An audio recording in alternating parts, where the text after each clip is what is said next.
మీకు spicy Telugu food ఇష్టమైతే ఖచ్చితంగా ఈ వీడియో మీకోసమే. ఇంద్రు స్పైస్ కిచెన్ మియాపూర్‌కి వచ్చామండి. లోపల అంబియన్స్ చాలా నీట్‌గా ఉంది. మటన్ ఘీ రోస్ట్ ఆర్డర్ పెట్టాను స్టార్టర్. టేస్ట్ అయితే చాలా బావుంది. ఇలా ఏసాడో లేదో అలా ఐస్ క్రీమ్‌లో లోపలికెళ్ళిపోయింది. చాలా టేస్టీగా ఉంది యాక్చువల్‌గా. ఆఫ్టర్ దట్ చికెన్ హరియాలి అంట. నేను ఫస్ట్ టైమ్ ట్రై చేయడం. టేస్ట్ అయితే మాత్రం సూపర్ ఉంది. ఇది మాత్రం ఎంత కట్ చేసినా కట్ అవ్వట్లేదండి. మా వైఫ్ మాత్రం చచ్చిన కోడిని ఎంతసేపు చంపుతావు ఇంక చాలు తిను అని చెప్పింది. టేస్ట్ అయితే మాత్రం అదిరిపోయింది.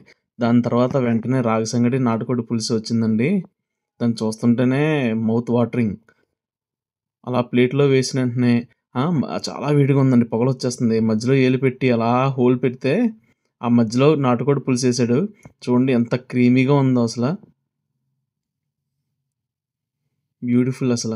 పైనుంచి పులుసు అలా కారుతా ఉంటే వేలుతో ఇలా తీసుకొని తింటా ఉంటే ఉందండి. అబ్బబ్బా! ఆ వేడికి నోట్లోకి ఐస్ క్రీమ్‌లా వెళ్ళిపోయిందండి. అసలు టేస్ట్ జిమ్మంటేసిందంతే. అదిరిపోయింది టేస్ట్ మాత్రం. సూపర్. దాని తర్వాత అదే ప్లేట్ మార్చకుండా పెరుగన్నం ఏసుకున్నాను. ఎందుకంటే పెరుగన్నం ముందు తిన్న కర్రీతో ముంచుకొని తింటూ ఉంటే ఆ టేస్ట్ అదిరిపోద్దండి. లాస్ట్ మాత్రం ice cream plus almond halwa అంట. 2 కలుపుకొని తినాలని చెప్పాడు. అలాగే కలుపుకొని తిన్నాను. నాకు వావ్! సూపర్‌లా ఏమి అనిపించలేదు గానీ బట్ స్టిల్ పర్లేదు బానే ఉంది. మీరు కూడా ఎప్పుడైనా ట్రై చేయండి. బాయ్.